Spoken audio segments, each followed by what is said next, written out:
So you did get a chance to watch it? Yes. You promise? Yes, and I kind of watched it mostly with my kids, so I think that helps the score.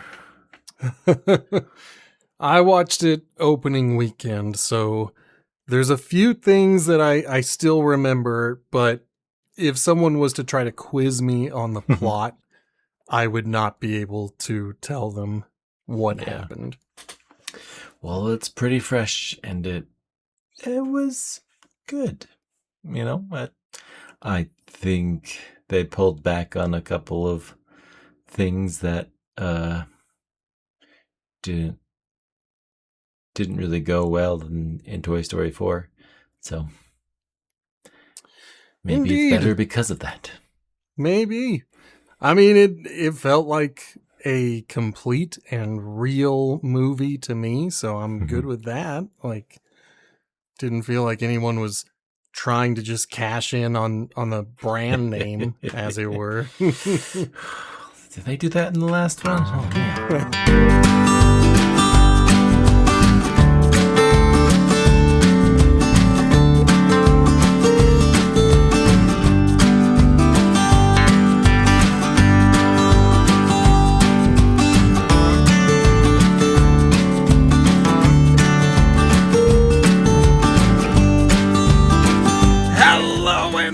Welcome to Potato Chip Pictures, the movie franchise review podcast. My name is B. Sammy Davis. I'm Justin. And today we are looking at 2026's Toy Story 5. Take us away, Justin. This movie came out days ago, weeks ago. Definitely was a surprise. I don't know if they advertised it with Lightyear, because I feel like it was all of a sudden, oh yeah, I know Toy Story 5 is coming out. I'm like, when did they start hinting at this? Because it was unnecessary. They ended it with 3. 4 came back. Here's 5. 4 was alright. It's got some good parts. But that 2019 to 2026, 7 years, like, that seems so long.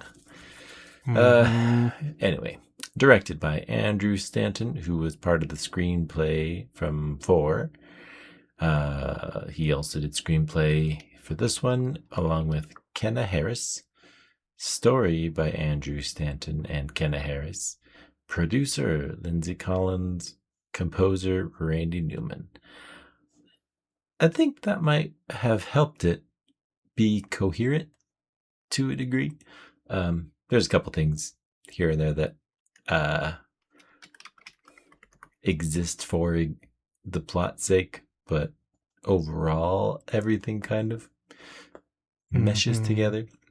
On a budget of $250 million, I feel like that's higher than 4 and Lightyear, but it feels low for maybe there's not as many voice cast involved. Anyway, 1.022 billion returned. Well, and that's just the running amount because it is still in theaters, so it's still making money. And we're we're 8 months into this year, but there are, there is a top 10 list. Right now, 5 of these movies are still in theaters, so some of these are going to change position, but as a snapshot in history, number 1 for 2026 is Toy Story 5. Number 2 is Michael. Number 3 is the Super Mario Galaxy movie. Number 4 is Spider-Man Brand New Day, which I think came out this weekend. Number 5 is The Odyssey. Number 6, The Devil Wears Prada 2. Number 7, Project Hail Mary. So far, that's been my favorite of the movies I have seen. Number 8, Pegasus 3. I've never heard of that. Maybe. Pegasus. Oh, it looks like it's a Chinese movie. Okay. So that's probably a worldwide thing, because I mean, I never saw any trailers for it. Number 9, Obsession. Number 10, Minions and Monsters. So, there's still a little bit of the year to go. Who knows? Maybe Ebenezer is going to blow everybody away. Before he was Scrooge, he was Ebenezer. Kind of like how Is before that the I premise? was. I'm like, what? that's the tagline. That's so dumb. No, his last name was Scrooge, right? Yeah, it didn't change. It's not His first name and last name came at the same time. Yeah, so I don't think I'll be watching it because I just don't have any interest. So a few of these might stay in their places. I think Spider-Man Brand New Day is going to probably end up number 1 for the year. Oh, yeah. Probably. Because it's not very far behind Toy Story 5. Michael is out of theaters.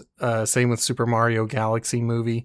Those ones both crossed $1 billion, but I think there's at least 2 other $1 billion movies for 2026. So if we do any other franchises and we ever have to update this list, it will be different than what you just heard.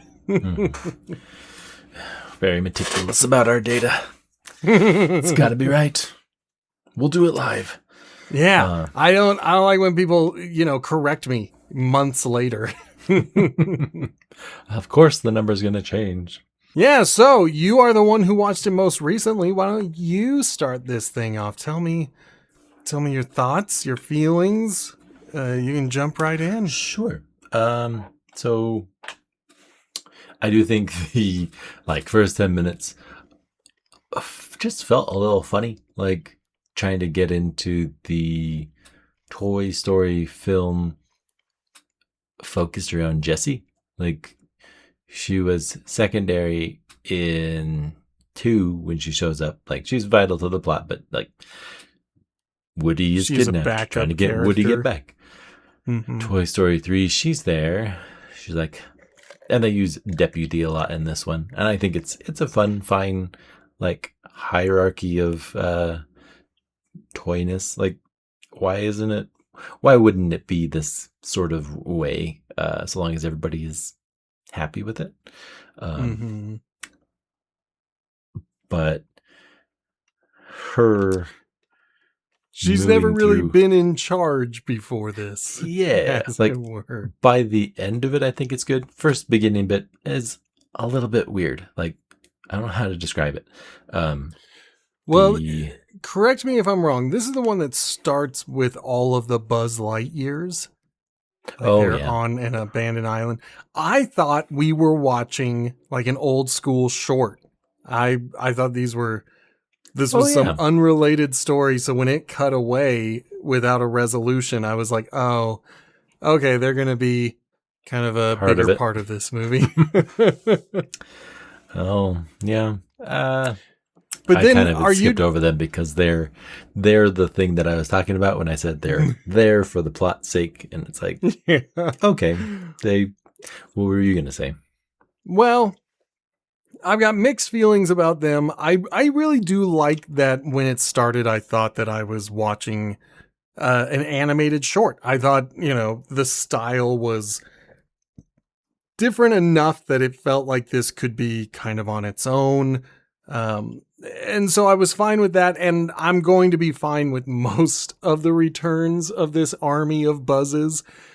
My only criticism with them is that they are an army of Buzz Lightyear of Star Command. And so now my one beef, where they're always giving me Buzz Lightyear of Star Command, now it's an army of them. Like, one wasn't enough. Yeah. But then, I think right after that, it's the play session, the imagination world, where the animation styles. I loved it. I loved every single play session. I feel like they ripped off Puss in Boots, though. It's just the animation style of fuzziness, but I love it. Yes, I just putting a dig in there because Puss in Boots is the superior film. This one is a good film. It is one of the greatest films of all time, so that's an unfair comparison. Yeah. But yeah, Army of Buzzes, they are required by the plot, but they don't get in the way so much. It is an interesting mix of we're following Buzzes, we're following Jessie, we're following Woody, we're following Buzz. Oh yeah, Woody comes back. And I think maybe my enjoyment of it is the fact that we keep cutting to them so that they are a building storyline. It's not like we cut to them for a quick joke. It is something where they are a character that is developing as well. But you already brought it up. I didn't have an issue with it when I saw it in theaters, but now in retrospect, I am a little upset by it. Why the heck is Buzz here? Like, why did he come back? Buzz? Or Woody? Yeah. He was supposed to be touring the circus or the carnival life. He was going to be a carny and travel Woody the country. Right? Woody, sorry. Okay. Did I get their names wrong? You said Buzz and I got confused. I was like, well, Buzz hung out. But yeah, Woody is traveling kind of, but unclear. It sounds like he's just in the neighborhood finding toys. Yeah. He's helping random toys around Bonnie's area. It's like, well, I guess... Okay, he exists kind of for gags, kind of to stand off against Buzz, and it's like, but you guys were fine with each other. Why not just be chill, dude? So, he wasn't awful, but I was not expecting him, and he adds a little bit. I do enjoy the fact that the play sessions have made Buzz finally come to like, yeah, I really like Jessie, like the way we're playing. And he never like says he wants to marry her, but he's planning on proposing. And it's like, fair, you guys kind of are around together forever anyway, at least until the kid splits you up. But I am a fan of sappy love stories occasionally, and these are two characters that they've kind of halfway built towards it over the last movies, and by the end it resolves just nicely enough for me. I thought it was pretty cute. I don't have a lot of issue with it. I thought it was in theaters just watching it, I was like, wow, Buzz is just kind of along for the ride. Like, good job that he made Deputy, but I don't know why this little girl still plays with this particular toy. But, you know, he's there and that's cool. I got this inflated view of Jessie because of this movie. It was like, oh yeah, she's always been a super important character. She's part of the Trinity. And now, you know, having watched all these movies back to back, I'm like, yeah, Jessie really didn't matter much except for the second and this movie, the fifth movie. Yeah. So I like that. It's really all about Jessie, and I think it ties that up nicely. And just the beginning is a little bit odd with her taking charge, which probably because she hasn't really had to do much the other movies. Well, when did Dolly get demoted? Dolly was the one in charge. Yeah, I think that's where I also like whatever system of organization they have working as toys. It seems like it's working for most people, but it also does favor whoever's in favor. So Dolly just got demoted by Bonnie. Yeah, I mean, she was probably only temporarily in charge in Toy Story 4 because they were still in a transition period, but it was pretty clear that Jessie was going to be the boss toy probably even during that movie. But there was one pretty big recast that breaks my heart. Mr. Yeah, I Prickle think. Pants. Oh, I didn't think I heard that one. I feel like I heard Potato Head and Slinky Dog feel a little different. Let's see. Where is Potato Head? Slinky Dog is still Blake Clark. He's done it for like 2 movies, maybe 3. But Mr. Prickle Pants is John Hopkins. I don't know the actor except that he was not James Bond. And then, yes, you are correct. Mr. Potato Head also changed. Jeff Bergman with Mrs. Potato Head as Anna Vocino. Not the original actors. But yeah, we've still got a lot of big names, including Tony Hale as Forky. Don Rickles was Potato Head in Toy Story 4. Is this after he died? Yeah, he died in 2017. Okay. So, I mean, necessity recast. Yep, you have to recast some people if you want to keep the characters. And it's good that they're keeping the characters, I will say. Just record your voice into the AI box, man. I'm watching Invincible with my older brother and another friend. And at one point, there's this council elder who's played, I can't remember actor's name, so I apologize. But he's played by the guy who voiced Optimus Prime for about a third of the lines. They have these very generic lines that are obviously Optimus Prime, but then a sound alike comes in for any of the story specific lines. Interesting. It's very funny. Once you pick up on the fact that you're listening to 2 different voices, it's even funnier. But yeah, Bonnie's got both her parents and they love her very much. And they're concerned about it. Yeah. I think it's a fine change to be like, parents are there, still don't have the answers, but hey, the kid is traumatized by other things. Like, okay, let's deal with those other things. Like I got my kids tablets. They've got those Amazon Fire tablets for kids.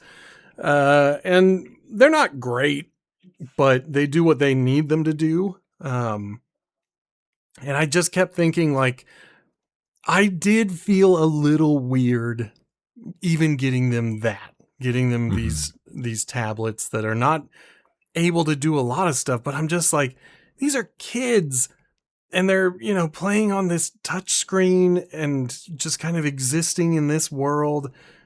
And so I was a little triggered when we get Lily Pad and Bonnie kind of goes into a hypnotic state. Yeah. I think it's a slight exaggeration, but not by much. It's definitely easier to see it. I think maybe I don't know if the age really changes it. Like, my teenager has been enjoying a really good TV series from like the 90s, 2000s. And like, it's summer. We don't have school. Go ahead and watch 3 episodes. Like, it's a good show. So yeah. What are you gonna do? Make them go out in this 100-degree weather? You're like, yeah, just go cook. Yeah, I mean, they could be doing something else. Oh yeah, along with Woody, Bo Peep, Duke Kaboom, and the Stuffies, but the Stuffies don't say a single word in this movie. I completely miss them. I even completely miss Duke Kaboom. I don't think he said anything. He kind of does some little, like, encouragement Yahoo catchphrases. Like, okay. He's not. Because, I don't see. Oh, there he is. Keanu Reeves is Duke Kaboom. I was wrong. But yeah, Annie Potts is Bo Peep. No one for the Stuffies. But Ernie Hudson of Mhm. Ghostbusters fame is Combat Carl this time, Oh, not I don't Carl know if I Weathers. noticed. Yeah, I don't know if I noticed the voice difference. I mean, he's not in the movie enough for me to have He's noticed. he's with the pig at the overgrown like dollhouse, kid house that they have, That's those plastic ones. right. So he does get some He speaks a conversation little bit. going. Yeah. I'm going to, you know what? You brought it up, and I only remember like bits and pieces of this movie. I have to say, that's one of my thumbs downs. Thumbs down would be for the overgrown play area with all of the depressed toys.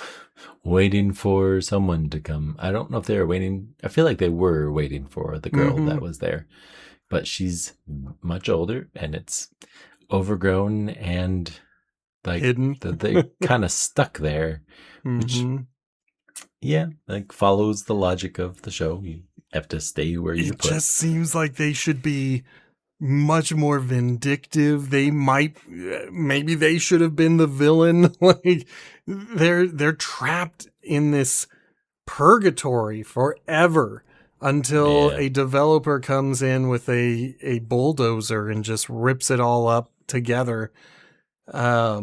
So you would think that there would be a little more vindictiveness No, they going love on. that kid, man. Yep.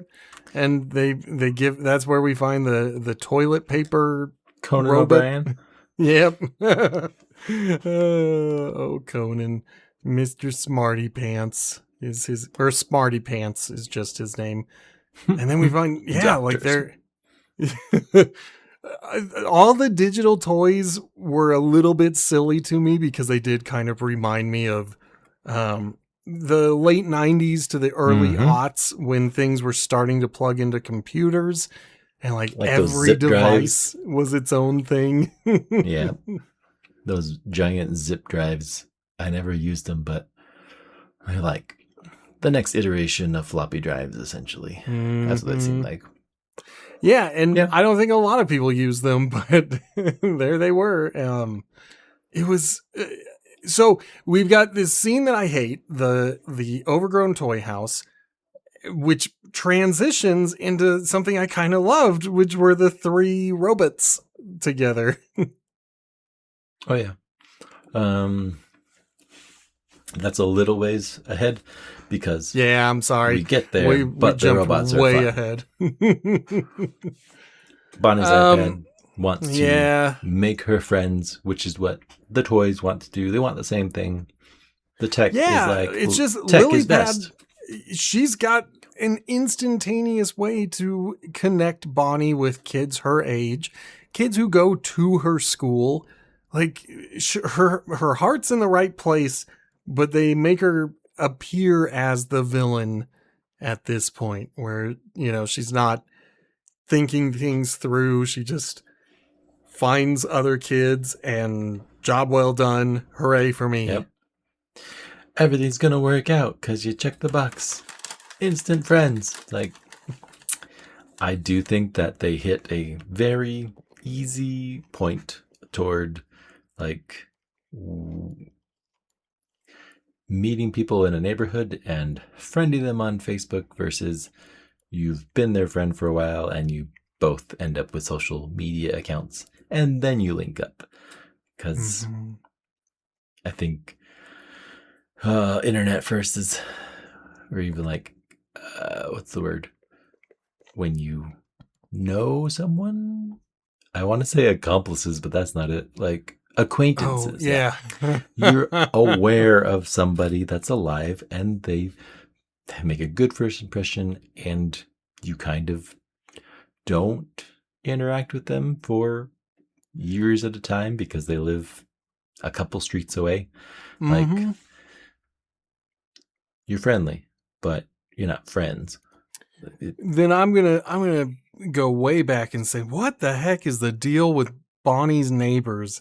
They're playing outside and they just ignore her when she wants to play.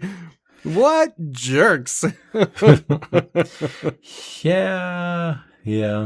I think it is paired with the tech stuff, because it is like, why are they not wanting to play toys?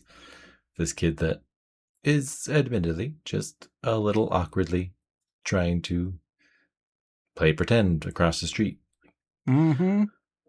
They're kids. They don't know how to tactfully handle seeing if someone wants to play what you're playing. You're just like, hey, do you want to play? Yes, no. They don't even give a no. They just laugh and run away. I don't like these kids. And then to top it all off, by the end of the movie, when Bonnie's got a real friend, now the neighbors want to play. Now that there's a new friend, like Bonnie These sucks. Ben is not. These kids. 0 out of 10 for the neighbor kids. Yeah. I was trying to remember. I feel like my kids were watching it and they were asking, like, I didn't ask exactly that question, but they were curious as to why the kids didn't want to play. It's like, well, I'm pretty sure it was just the idea is that the tech is distracting them from wanting to play something else. But I don't think they had tech at the beginning of the movie. I think they were just playing outside in their own front yard. Yes. But Jesse goes over to their house and sees them in the basement, essentially, with their iPads. So later on, they were going inside for screen time. They'd rather do screen time than play toys. And I was like, that's understandable. Yeah, that's every kid. That's every kid. I do kind of hope that my kids see the toys and play pretend. Like, they've been making Legos recently, and one of our friends, one of our kids' friends, does play like dolls and dress ups and stuff. And when they're over, they don't usually hang out on the iPad. I think that the depiction of the kids at the sleepover all having their tablets, I'm not sure if that's happening. I could see it, but I don't feel like it's as, like, it doesn't feel like that is as realistic, but I don't know. I wouldn't know either. Kid sleepovers. I've never taken any of my kids to a sleepover, so I don't know if they even bring. I don't even know if they do sleepovers like my kids. But they're still around. But I think parents of our generation are like, nah, it's okay. How about you just stay until midnight and then we leave this kid's house and we can play with them again tomorrow. That's not a bad idea. I mean, if it were up to me, I'd be like, yeah, just stay over and do not call me because I won't wake up. But I don't know. I genuinely don't know. Yeah, so at one point, because Lily made the friends and they go to have their iPad sleepover, Bonnie like tosses Jesse in the car, and I don't remember how she gets lost. That's the part I'm trying to remember. Sure. I know it. They hop out of the car and are they do manage to look in the house from a tree. Then they fall, and an old couple in a VW Bug sees Jesse's corpse. Well, she sees the address with Emily's name on it, and takes them there to Horse Girl's house. This thing that she's never had before. Now she has. Yeah, but it's for the story. It's for the story, and ends up making you cry. It's the guy that was trying to sell her. He never checked the tag. I don't think he would have cared. That guy. He was all about them being, in mint condition pristine. And being, well, okay. I thought I think check the tag to return the doll, and I was like, no. No, he wouldn't do that. I'm saying he had to have seen the tag and so it's just bizarre that it didn't get replaced. Whatever. I can't be nitpicking at this movie or it's going to change my score. Yeah. So like essentially that's the crux of the arc. Like in 4, Woody had to save Forky. In this one, Jesse is trying to save Bonnie from kind of what Woody wanted in Toy Story 3. Them playing nice and playing well. And Jesse's right. And the tablet is wrong. And then the tablet gets all suicidal. Yeah, I didn't frame it that way to my kids. It's like they're donating themselves to a kid that will use it. Like they're sad about messing up. That's about it. You're way too expensive to be trying to donate yourself, lily pad. So they get picked up, taken to the farmhouse, and separated. And Bullseye gets to be a horse with like 50 other horses, and it's amazing. Bullseye doesn't have to do very much, but he gets a little bit of fun. He doesn't really have like a voice actor or anything. He's just a bunch of sound effects, and he got to have a good time. But I thought it was a little ironic that Jessie was back in the room that she was in when she was first abandoned. I was like, wow, that's some salt on the wound. Yeah. Like that's gotta be an emotional punch to the gut. But she takes it in stride, and she even gets a play session with, I've forgotten her name, the other girl. Blaze, I think. Like Blaze, fire, I think you're right. A Blaze. Yeah. It's an interesting kid's name. I'll give you that. Yeah, it is Blaze for sure, because I just saw Blaze's mom, and the toys don't have moms. Yeah. But yeah, we got the tech toys, we've got the horse toys. Like Blaze seems like the perfect house for Jessie. This seems like the perfect thing, but Jessie's always hustling.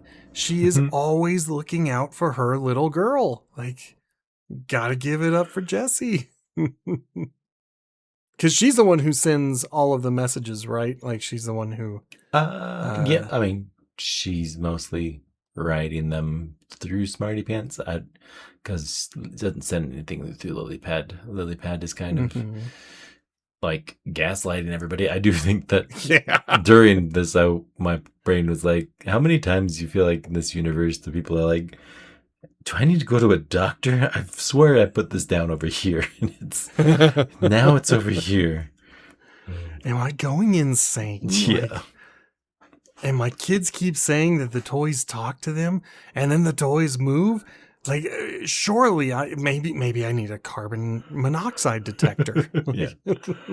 I thought that was fascinating. I did hate that Lilypad was not only gaslighting them in being this perfect villain in that way, but also so easy to hack by Buzz and Woody when they decide they're going to look into things. Like, she's a security chump. Just voice activated, make you open I think they have to open the chat or whatever, and it's fun. Let me think. So why they want to... Jesse's trying to find Bullseye. Yeah, okay. I was like, why does she stick around? She's looking for Bullseye. Because she wants to get back to Bonnie. Like, fair. Plays with Blaze. And Bullseye got separated, and Blaze loves horses. Yeah. And they try to get... they play with Blaze, and then they communicate to Bonnie to get Bonnie out there to pick him up. But interspersed is a 50 Buzzes Bambi Snow White scene. To talk about. I gotta say, I'm enjoying the Buzz story that we're cutting to. I like them going through the jungle all tactical like. That was pretty rad. And then the kid kidnapping one of the squad, so they have to mount a rescue mission. I thought that was great. I was like, hey, what are they gonna do? But as someone pointed out, they instinctually Barbie up when a kid shows up. Like they have no reason Why does to that do happen? that. And I think they and I think they even if they don't say it out loud, they are concerned about the fact that they Barbied up, and I'm like, that's so fascinating. So at this point, all the way up until the kid is loving the Buzz toy, and the Buzz toy is like, let me stay. I'm loving being loved. I was like, I'm really into this story. But then when they all realize that he's in a good place now, I'm just sitting here like, so do you guys know your toys? Like, not yet. Surely something has happened. Like they don't realize it yet. Yeah. I think there's some fun Disney Easter eggs in that whole little section, and it's fun. And then it's done. I think they don't belabor it too long. But Buzz does get to. One gets to be a toy, but they don't realize they're toys. Because they just want to rendezvous with Star Command. That's all they're. Yep. And for some reason, their rendezvous with Star Command brings them to Blaze's barn. Like, that was a little confusing. Again, it's been like over a month since I've seen it. Maybe it all made sense at the time. Yeah, not too much sense. It's, I don't quite remember them getting to the barn by the starlight, and then they see Jessie with a star on her shirt, and she's a sheriff, and it's like, well, okay, we haven't extensively dissected the Buzzes, but I did think that the whole like caveman mentality, like they talk in single word sentences at the beginning. And it's like, why are they high-tech Buzzes that can't think in more than one word sentences? Yeah. It's wild. And maybe the answer is they haven't had their software update yet. Maybe. I guess. But and I was about to say, but why have a toy that needs a software update?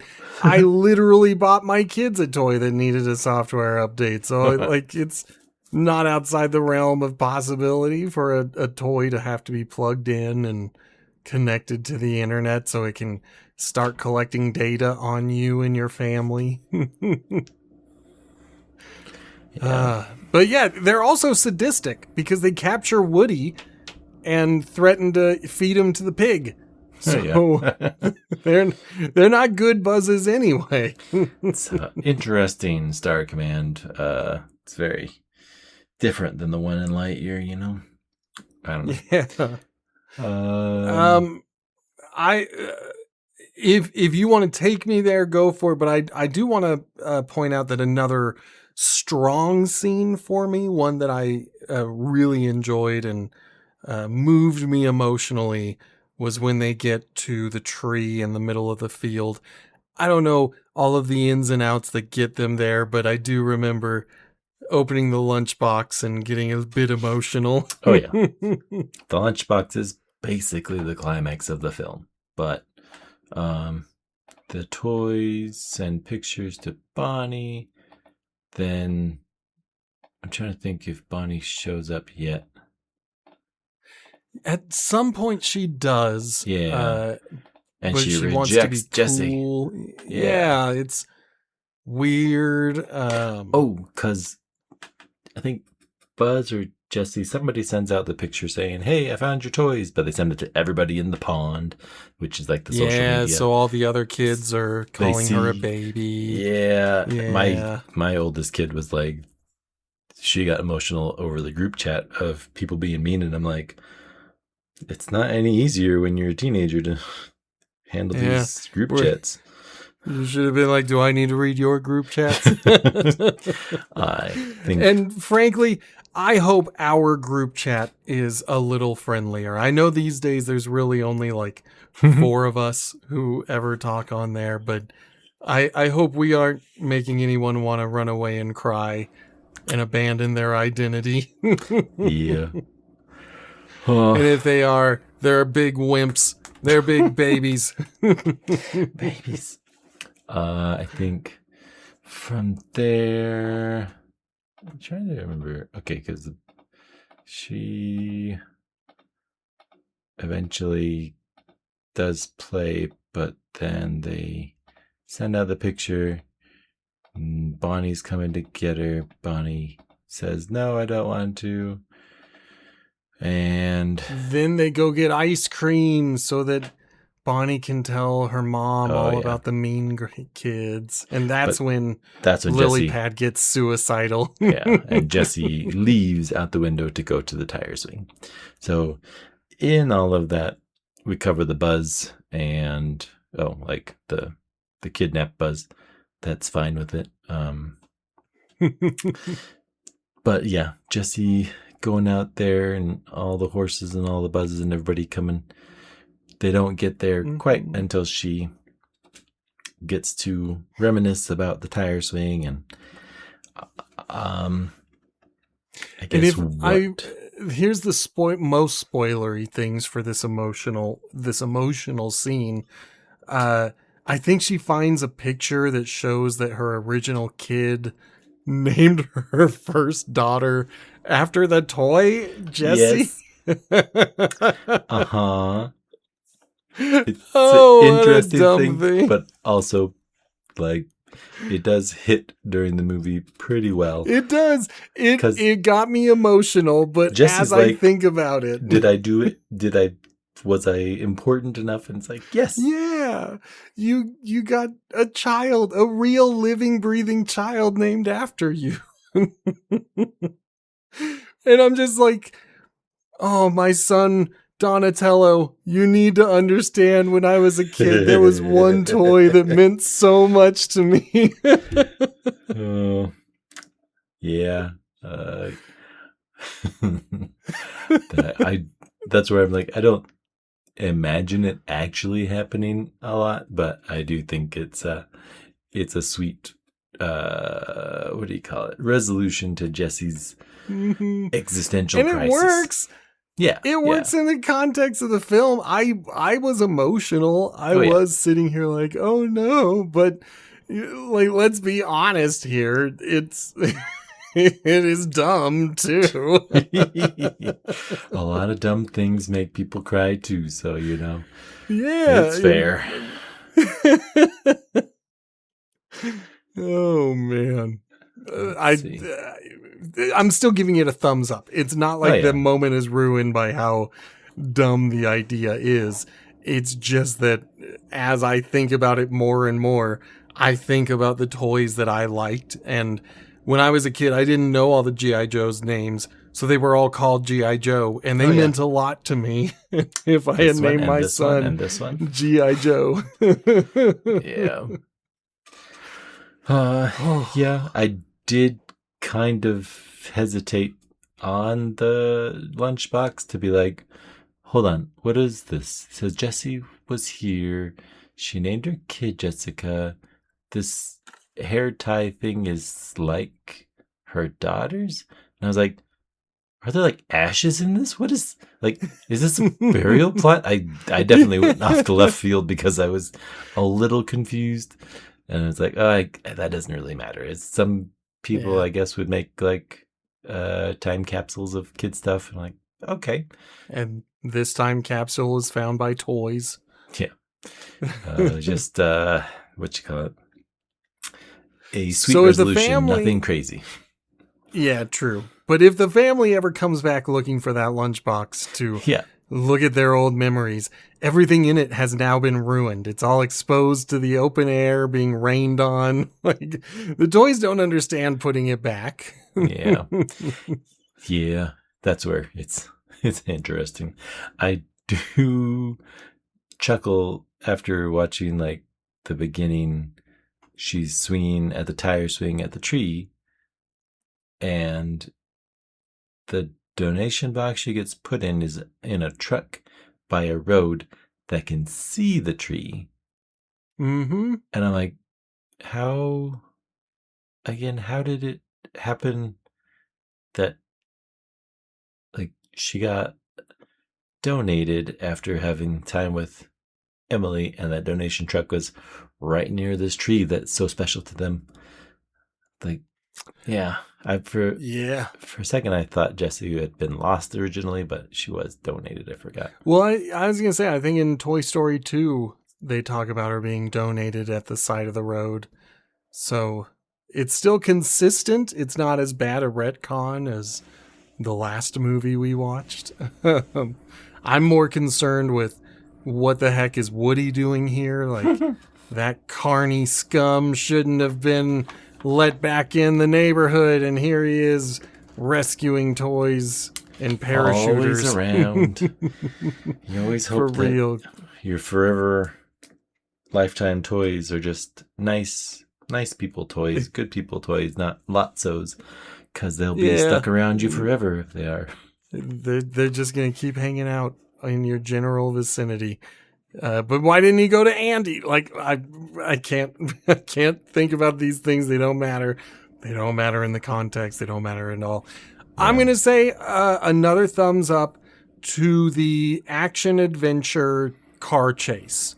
When we are trying to get back to Bonnie, Lily gets caught up with the gang of toys who I guess are getting donated. Oh, because Bonnie's done with toys. She's never going to play with toys again. And so they're all getting donated. And that's how they all come together for the exciting chase scene. They're trying to rescue weird. Lilypad, and Lilypad sent them pictures of like street signs. They find her and she downloads a product upgrade. Yep, she gets the software update for all 50 of the buzzes, and for some reason they're also drones like, this whole time. Unbelievable, but also modern upgrade of the wings. I think it sits right between fair and fantastic. Like, this it's silly. I'm not giving it a thumbs down by any means. It did make me chuckle in the theaters when all of their wings turned to X's and they had the propellers. I was like, oh, come on. Like, but whatever. Maybe whatever. The manufacturer was forward thinking enough. It's the new version. I did kind of wonder, like, why are they making a new version of Buzz? Is he still a hot toy? I don't understand. He had a hit movie a couple of years ago that took place in 1995. It's time for all of his upgrades. The reboot happened. I do like that it is the moment where Buzz almost declares his undying love for Jessie, and she's just like, "You're stuck with me." And it's like, that's actually so sweet. That's cute. Thank you. I like the love story. I'm not gonna poo-poo the Jessie and Buzz love story. That was very sweet. And I'm glad that Bonnie allowed them to get married, because I got the impression that toys don't get to fall in love, or they don't get to marry who they love. Yeah. It's really up to their child as to who gets married with whom. Yeah. Because clearly Trixie wanted to marry Buzz. I think, yes, another thumbs up to the imagination play. It's just great. Like, even every time it hit, I liked it. Even if the style is like Puss in Boots, that's acceptable. Let me think. Well, they essentially resolve that, and then they have to get Bonnie and Blaze to meet up. And while that is a little bit like, well, they have to because they sent a text and it's going to work. Like, you are rooting for it to work. It is the end of the movie. It's going to work. Good obviously. Parents, because the parents, like, this is the third trip. Like, second trip for Blaze's mom Bonnie's mom only had to take one trip, but I think Blaze and Bonnie's mom are like, you know what? These kids would get along, but we're not going to force it. We're not going to say anything. But they have to think that this is a perfect match for them to keep getting in the car and driving 20 miles. It's like, this will probably work out. I mean, so it would have been granted, so frustrating if on that third and final trip, Bonnie was Yeah. still too shy to say anything, because it's like, dang it, this is such a long drive for nothing. I think that we, hopefully, I feel like I'm aware of my child's quirks and play patterns. And, if the kids just aren't meshing, then, maybe another kid will enjoy playing One who's not so pretend far away. or on the jungle gym. I don't know, whichever is your preference. There Yeah. are friends out there that want to do that thing. Yeah, my kids are shy like me. Hopefully not as shy as me, because I'm practically a shut-in. I'm like, I don't want to go out. People scare me. But I really should go out. Well, there is one final, I think it's like right at the beginning of the credits, but there is one more scene that I've been thinking about. I don't know if I'm ready to say I liked it or didn't like it, because it's just weird enough that I keep thinking about it. And that's when our army of buzzes decide they want to be adopted by all the kids at a local elementary. And the thing that I keep thinking about is, why is the principal not upset by all of these kids suddenly having a very expensive high-tech toy? Yeah. And B, what's going to happen when the kids get home and the parents see them with a very expensive high-tech toy? And they're like, if there's a kid who sometimes steals from other kids, now their parents are like, who did you steal from? I think in terms of sidetrack toy design, I think a drone spaceman sounds pretty cool. I would buy fly this him Buzz. around. Like the He's drone pretty rad. X-Wing and drone TIE fighter that I had seen are cool, but they kind of look out of place with the four-wing stuff. Yeah, because the wings have to be flat. Yeah. And so they don't match up with the X-Wing style. But Whereas a this flat Buzz, guy, it works great. like it's so perfect. The only thing that would make it crappy is if you couldn't fold the wings together to make it, like his traditional wings again. Sure. Yeah. Movie magic. It works. Yeah. In the movie, I would buy this toy. This is a fantastic Buzz Lightyear toy that has come out. So, double thumbs up. I agree with the playground. I do think it's kind of just I feel like initially they were just going to the one kid that kind of didn't have a friend to play with, but then all of them got it. And I was like, well, I feel like if you guys are trying to make kids happy, but why not just look for the ones that need that little extra. I did love when the Zurg toy made an appearance, and now we know they're going to be fighting forever. They tried to unretcon the "I am your father." Actually, I'm just nobody saw Lightyear. Nobody saw Lightyear. No one cares. Like half of the Marvel Phase 4s. Yeah, we can just change whatever we want. No one was in that theater. But everybody's watching the next Spider-Man. Anyway, yeah, Toy Story. It's wild. But exactly, this Toy Story, I'm shocked at how much it saw, because so far it is beating Toy Story 4. And I was shocked when Toy Story 4 beat out Toy Story 3. So it's a brand that still has some leverage, and we will talk about all of that next week. But for this week, one more time, dear listener, if this is for some reason your first time here, which would be wild, Welcome. but you do you, baby. And on this podcast, we do ratings, not grades. The primary difference is where you find the average. In a grade, the average is a 7 out of 10. So if anything's below a 7 out of 10, you kind of raise the score up to get it closer to that average.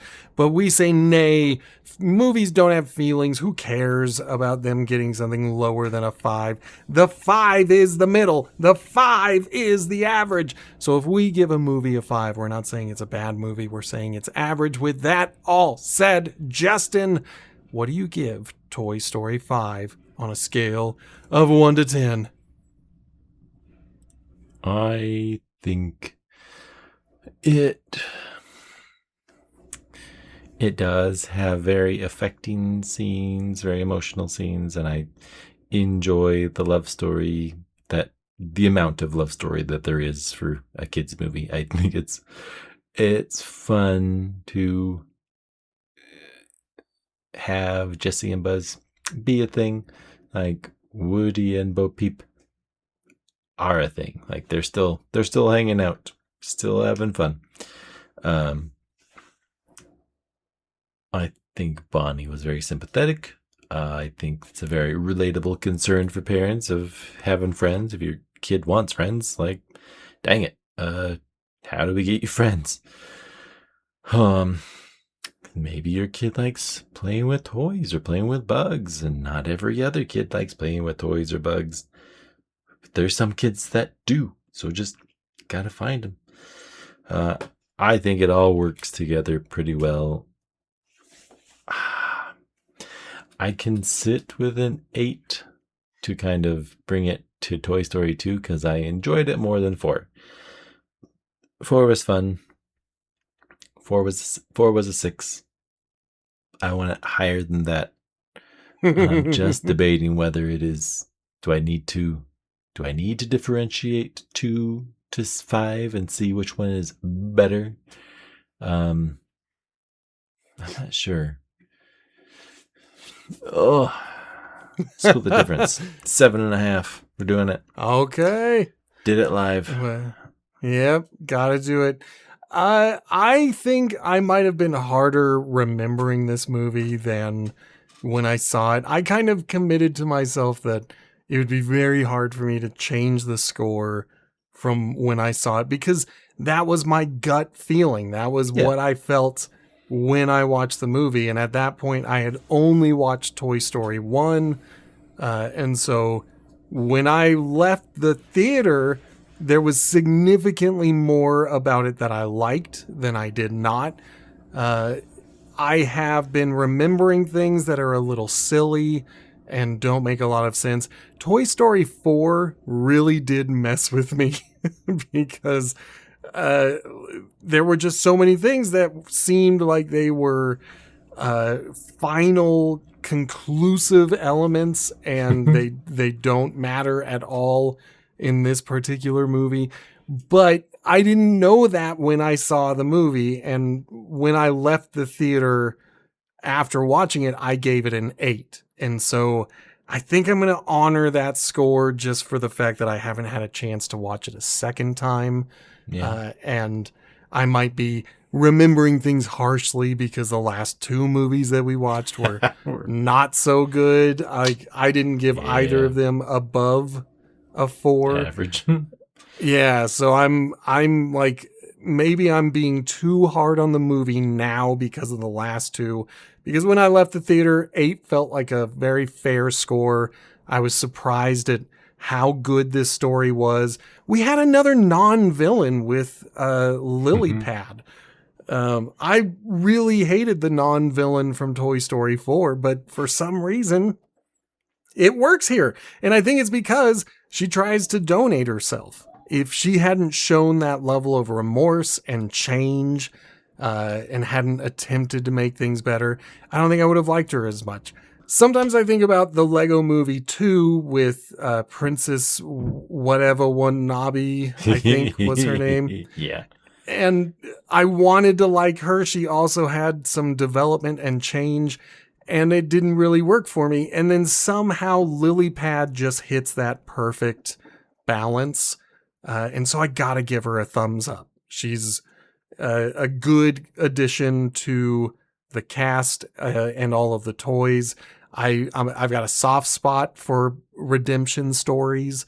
So I'm sticking with that 8. Maybe in a decade, if we ever re-review some movies, I might be harsher with it. But right now, I'm gonna stick with that 8, which gives us an interesting show average. Oh no, it doesn't. Just a 7.5. I thought you gave it a 7.5. Oh, I did, but that was because I had changed it from Oh. 7 to 8, and I was like, does it have to stack rank against the other ones? I don't know. 7.75 is the show average. That is closer to what I was expecting. And I'm not going to reveal the franchise rating yet. We're going to do that next week. I know, but we've got all of the scores in place. If you are a crazy person and you want to do your own averages, it won't be hard to figure out. You just got to put all the scores together and spit them out. But we will do that for the rest of you next week. But until then, is there anything else you wanted to add before you take us out of here? No, I do think that was more open-ended than the previous 2 ending movies that we've gone through. This is the end, Toy Story 3. This is the second end, Toy Story 4. Well, this was a good story, Toy Story 5.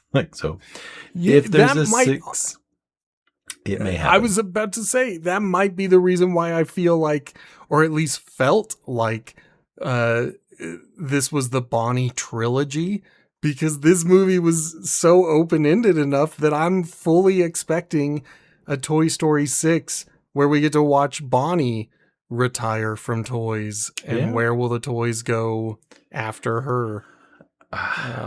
Somewhere, although I don't know how well they can do it again. That'll be the hard part. It's there. It's possible. They've only got 2 stinkers, but this is all stuff we'll talk about next week. Oh, yes. I'll take this out. Thank you, dear listeners. Plural. There are several of you. If you enjoyed yourself and think maybe other people of your demographic and podcast listening audience would enjoy this, go ahead and share, like it, subscribe, review, any which way that the platform you're on is taking user interactions. Boost us up so we can reach more people. Appreciate that you listened, and share any of your favorite episodes. I think this franchise is particularly shareable because everybody knows Toy Story. And I think in general we probably hit the basic review levels of everybody. We might be pretty average compared to other critics when it comes to this particular franchise. Yeah. But you can send suggestions for future franchises. We have done 7 or 8 so far. This is number 9. Always looking for more. Our email is potatochippicturespod@gmail.com. And until our wrap-up episode, keep playing with toys. Goodbye. Goodbye.